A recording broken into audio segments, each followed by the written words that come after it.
সামনে এবং এই মুহূর্তে জগন্নাথ বিশ্ববিদ্যালয়ের শিক্ষার্থীরা তারা শিক্ষা ভবন চত্বর ছেড়ে তারা এই মুহূর্তে সচিবালয়ের সামনে ঘেরাও অবস্থান কর্মসূচি নিয়েছেন। এর পাশাপাশি আমরা এখানে দেখেছি এখানে সেনাবাহিনীর উপস্থিতি আমরা দেখতে পাচ্ছি। এছাড়া পুলিশের সাজোয়াজান গাড়ি আনা হয়েছে এবং শিক্ষার্থীদের যে মিছিল সেই মিছিল নিয়ে তারা কিন্তু সচিবালয়ের দিকে যাচ্ছেন, এমনটি কিন্তু আসলে আমরা দেখতে পাচ্ছি। আমরা যদি আপনাদের বলি যে শিক্ষার্থীদের যে আন্দোলন এটি কিন্তু আসলে বিগত কয়েকদিন ধরে তারা আন্দোলন করে আসছিল।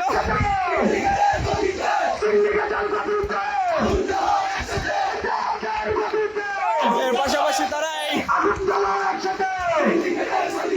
এই মুহূর্তে দেখতে পাচ্ছেন সচিবালয়ের 1 নম্বর গেটের সামনে তারা আন্দোলন করতে হতে চলে এসেছে। তারা যেটি ঘোষণা দিয়েছেন সচিবালয়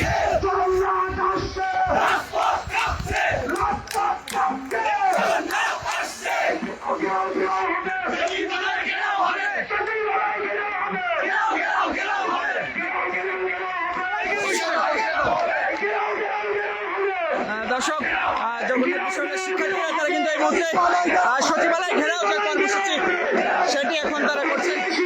এই মুহূর্তে সচিবালয় গেটের সামনে তারা বসে পড়েছেন। এছাড়াও আমরা যদি আপনাদের বলি যে এখানে সেনাবাহিনী পুলিশ রয়েছে, অতিরিক্ত পুলিশ মোতায়েন করা হয়েছে, পুলিশের সাজোয়াজান গাড়ি এখানে আনা হয়েছে এবং শিক্ষার্থীরা তারা কিন্তু স্লোগান করে তুলেছেন।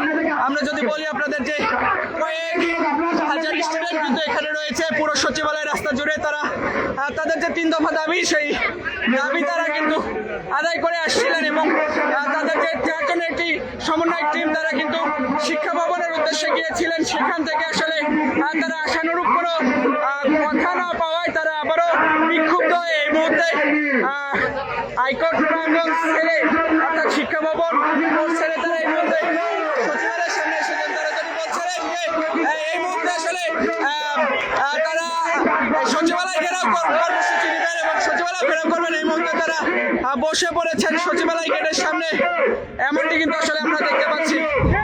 আমরা সরাসরি চলে যাব তাদের কাছে এবং তাদের কথা শোনানোর চেষ্টা করবো। আপনাদের যে যেখান থেকে লাইভটি দেখছেন অবশ্যই লাইভটি শেয়ার করবেন।